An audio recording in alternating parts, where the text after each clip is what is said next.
Et bonjour à toutes et tous, on se retrouve aujourd'hui pour une petite présentation du jeu de rôle Sapa Inca, une production ludique française parue chez Odonata Éditions, une maison qu'on connaît déjà pour le jeu de rôle Insectopia dans lequel on pouvait incarner de petites bestioles. Mais dans ce nouveau jeu, ce ne sont pas des armées d'insectes qui s'affrontent, mais bel et bien des humains, puisqu'on assiste au conflit qui oppose les Incas et les conquistadors au cours de la conquête espagnole et, à une échelle plus divine, les forces du bien et du mal. Pour rappel, l'Empire Inca, à la base, c'est l'une des plus brillantes civilisations qu'on ait connues. C'est des milliers de kilomètres de territoire, une société hyper hiérarchisée avec une gestion des ressources et une mise en réseau du territoire brillante pour l'époque. Une société riche, passionnante tant économiquement que culturellement, en dépit de luttes intestines. Et l'histoire, malheureusement, vous la connaissez, c'est avec l'arrivée de Pizarro et des armées espagnoles que l'Empire va s'effondrer. Alors, sur le papier, on aurait pu penser que l'Empire Inca était en mesure de résister de par sa population très nombreuse, sa maîtrise du terrain et sa logistique poussée. Mais non. Il y a plusieurs facteurs à cela, car en plus d'avoir un choc culturel avec les Espagnols, eh bien, il y a le fameux choc microbien.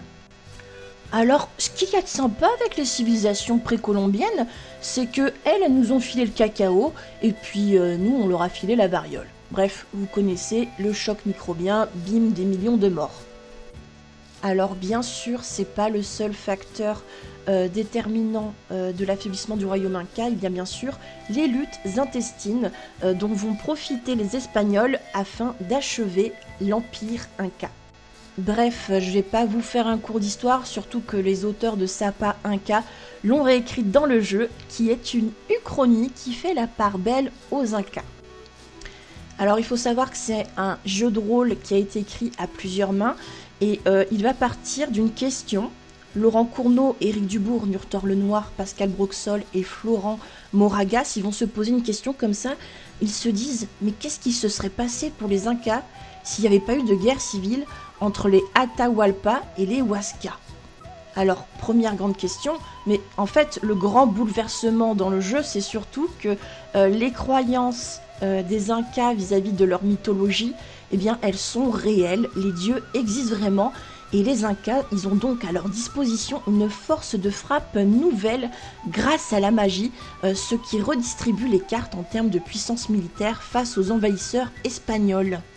Déjà, avant même de commencer, je tenais à dire que ça fait très plaisir d'avoir un jeu de rôle qui plus est français, qui parle des civilisations précolombiennes, non pas comme on le voit souvent dans la pop culture, comme les jeux vidéo ou les films à la Indiana Jones, comme un simple décor duquel on hériterait des trésors et des cités mystérieuses à explorer. Là, on va pouvoir incarner des personnes issues de ces civilisations-là qui vont être donc des héros et non plus des PNJ qui sont là pour seconder les héros principaux. Alors, dans Sapa Inca, qu'est-ce qu'on joue exactement? Eh bien, comme je le disais, on va jouer des héros qui appartiennent à l'ordre des Amachak. C'est un ordre secret dont le but est de protéger le peuple Inca et ses alliés. Alors, le Sapa Inca, en fait, c'est l'empereur des Incas, d'où le nom du jeu, parce que c'est lui qu'on va servir. Donc, le Sapa Inca, c'est censé être à la fois le représentant du dieu soleil sur Terre, mais aussi son fils. Donc, les Amachak, c'est un ordre qui se compose d'à peu près 5000 personnes, avec une organisation très pyramidale, tout comme la société Inca d'ailleurs. Les Amachak sont regroupés en unités d'une dizaine de personnes maximum, et agissent sous couverture, donc vous pouvez très bien avoir ce statut-là en secret, et puis à côté avoir une carrière de noble, de marchand, de sorcier, de guerrier, ce genre de choses. Et donc, les Amachak peuvent être recrutés dès leur plus jeune âge quand ils présentent des signes d'affinité avec des dieux, ou bien en étant adultes dans certains cas. Alors, on n'a pas de contrainte d'origine véritable, on peut venir de n'importe quelle région du royaume Inca qui est un peu une mosaïque d'ethnies différentes, et en fonction de la région d'origine de votre personnage, vous allez obtenir des bonus et des malus dans des compétences différentes. À noter que vous pouvez même jouer un espagnol. votre personnage, il va se définir également par 4 grandes caractéristiques qui sont les caracs habituels qu'on retrouve dans un jeu de rôle, qui vont nous permettre d'évaluer l'intellect, l'agilité, tout ce qui est résistance physique et les interactions sociales aussi, mais avec un petit vernis Inca. C'est-à-dire qu'on va les désigner sous le nom de vipère, condor, puma, dauphin, ces caracs, mais qu'en fait ça va désigner les caractéristiques habituelles qu'on peut retrouver dans un jeu de rôle dit traditionnel. Vous pouvez aussi personnaliser votre personnage par son affiliation à un dieu du panthéon Inca qui va lui octroyer des pouvoirs, mais aussi par le choix d'un animal tutélaire qui, pareillement, va vous donner accès à une magie. Donc là, encore une fois, on va se retrouver un petit peu avec cette mécanique de jeu avec un léger vernis Inca animiste. En vrai, pour être franche, c'est peut-être le petit point négatif du jeu à mes yeux, c'est que la mécanique de jeu, elle est sage, elle est scolaire, et je pense que là, on est sur un jeu de rôle qui va plaire dans son approche à ce que j'appelle les tontons du JDR. C'est-à-dire qu'on est sur du très traditionnel avec juste un petit vernis Inca. On n'a pas le petit élément de mécanique de jeu selon moi où on se dit « Ah ouais, là c'est fou, ça c'est la mécanique de Sapa Inca, vous voyez ?» Mais ça, c'est mes goûts à moi de Marion. Et on a tous des goûts différents. Et ça veut pas dire que c'est mieux ou moins bien que d'autres mécaniques de jeu. Seulement, c'est juste que je trouve que à mes yeux, il manque un petit peu d'audace le système de jeu. Alors, parlons un peu plus en profondeur de la mécanique de jeu. Ça va être de jeter des dés 8 et puis on va avoir un certain nombre de réussites à réaliser. Alors, le jeu propose des dés officiels, donc des dés qui sont avec des faces jaunes qui évoquent le côté soleil, le côté lumineux de notre dieu Inti, et des faces noires qui représentent les forces maléfiques à l'œuvre. Des dés qui sont par ailleurs très esthétiques, et en fait, contrairement à d'habitude, vous allez retrouver des succès et des échecs qui sont légèrement différents des scores que vous pouvez attendre, puisque ici, pour réussir, il va s'agir de faire un 3, un 7 ou un 4 afin de réussir ces jets. Le 3, ça renvoie au symbole d'une croix qui représente les 3 mondes. Le 4, c'est les 4 animaux sacrés. D'ailleurs, le 4 est un dé explosif. Et le 7, ça va être les 7 cités secrètes et les couleurs de l'arc-en-ciel. Tandis que le 8, c'est un échec qui représente l'obscurcissement du soleil, de même pour les autres chiffres qui restent. Alors, même si c'est pas une révolution de fou, cette histoire de dés avec des scores qui changent, j'aime bien la métaphore sur le côté lumineux et le côté obscur des dés qui représentent les deux mondes qui s'affrontent. Il y a une forme de poésie à cela, bien que ce ne soit pas révolutionnaire. C'est très appréciable sur la symbolique et puis esthétiquement, encore une fois, les dés sont sympas. Autre petit point de mécanique, les points d'Inti collectifs. Alors, qu'est-ce que c'est les points d'Inti ? Les points d'Inti, c'est une aide en gros qu'envoient les dieux aux héros à chaque début de mission. C'est-à-dire qu'ils vont octroyer comme ça 2 points d'Inti par personnage. Et ces points qui sont collectifs, ils vont permettre de relancer les dés à un joueur autour de la table. Donc sachant que les points d'Inti non utilisés à l'issue de la partie, eh bien, ils vont être répartis comme points d'expérience, ce qui va permettre de gratifier les joueurs pour leur investissement dans la partie. Alors, j'ai plus les chiffres exacts en tête, mais en gros, en claquant un point d'Inti, on peut relancer un dé, et en claquant 2 points, on peut relancer la totalité de ces jets. Mais bien sûr, ce sont des points à utiliser en accord avec le reste de l'équipe. Quand le nombre de points d'Inti tombe à 0 autour de la table, vous pouvez en regagner de manière RP en faisant des offrandes, en faisant des prières, ce genre de choses. Donc là c'est sympa, ça renvoie à certaines mécaniques qu'on pouvait voir dans certains jeux où il fallait faire des cérémonies du thé pour se ressourcer, ce genre de choses. Autre élément qui attire l'attention dans la mécanique de jeu, c'est les points d'œil mystique. Alors dans Sapa Inca, vous avez une jauge qui va venir symboliser le rapport du personnage avec son dieu tutélaire. Et la jauge, elle se remplit si vous agissez en respectant les valeurs véhiculées par votre dieu tutélaire. Et au contraire, vous l'avez compris, elle baisse si vous l'offensez.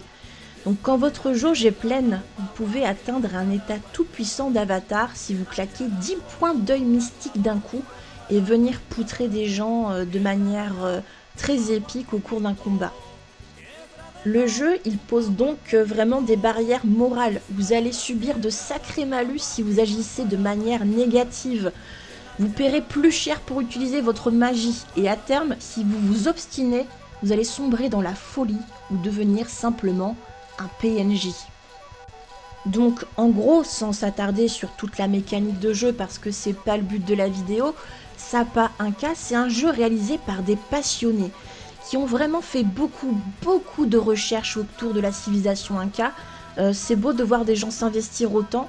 Quand on ouvre le livre directement, on a une page entière de bibliographie et c'est pas que des essais, c'est aussi des sources d'époque. Donc on sent la passion, il y a une grande générosité dans les aides de jeu, dans le matériel, vraiment très généreux, très esthétique. On a des illustrations qui sont absolument magnifiques, on a des doubles pages vraiment de toute beauté avec un vert émeraude. Vraiment, j'apprécie beaucoup l'esthétique du jeu. Et toutes les recherches qu'ont fait les auteurs, ils les ont bien sûr réinvesties dans le manuel de jeu qui est encyclopédique. On va avoir des pages et des pages sur la vie quotidienne des Incas, allant de la nourriture à l'art, en passant par le réseau routier ou encore la place des femmes dans la civilisation. Alors évidemment, en tant que professeur d'histoire, en tant qu'historienne de formation, ça me touche parce que je vois bien à quel point ils se sont investis pour produire ce contenu et à quel point ils ont envie de transmettre leur passion, que ce soit celle du jeu de rôle ou des Incas. Donc c'est vraiment touchant. D'autant qu'ils ont fait la même chose du côté espagnol. Pour ça, le jeu n'est pas manichéen. Vous n'allez pas avoir d'un côté les grands méchants espagnols et de l'autre les Incas. Il y a du bien et du mal des deux côtés. Mais c'est vrai que grâce à cette mise en parallèle des deux civilisations, eh bien, on va bien marquer le choc culturel et les enjeux économiques, politiques, stratégiques des deux côtés des deux empires. Mon seul reproche, ce serait de faire attention avec l'utilisation du mot indigène qui est utilisé dans le livre. Le terme passe très bien en anglais et en espagnol, mais en français c'est quand même assez connoté historiquement de manière négative. C'est pourquoi en général de nos jours on préfère le terme d'autochtone qui est plus neutre. Alors en conclusion, que dire ? Le système de jeu, un système de jeu très classique avec un petit vernis Inca, c'est un jeu qui convient bien aux joueurs habitués des jeux dits traditionnels.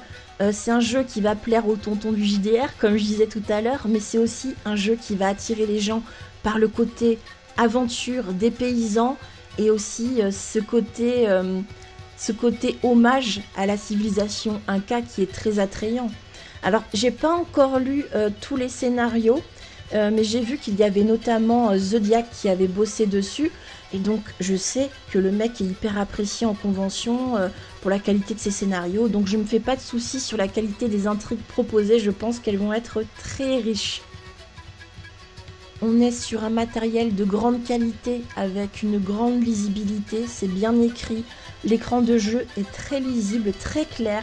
Les règles sont très bien expliquées, je pense que c'est un super jeu pour initier au jeu de rôle dans un cadre dépaysant. Je crois savoir qu'à la fin du mois de mai-juin, Zodiac va se rendre à la même convention que moi à Cahors. J'espère qu'il va maîtriser Sapa Inca. J'aimerais vraiment le tester. Je pense que beaucoup de gens vont se ruer sur la table. Je pense que je vais devoir empoisonner des gens pour pouvoir y jouer, mais bon, ça s'arrange. Que dire pour terminer ? Bien bravo pour la passion les gars, c'est le plus important. Bravo pour votre jeu, pour votre investissement, pour tout l'amour que vous y avez mis. Ça fait plaisir de voir ce genre de choses et de transmettre notre passion comme vous le faites. Je vous dis à bientôt pour une prochaine vidéo. On se retrouve avec Neverland la prochaine fois, paru chez Arcana Asylum. À toutes!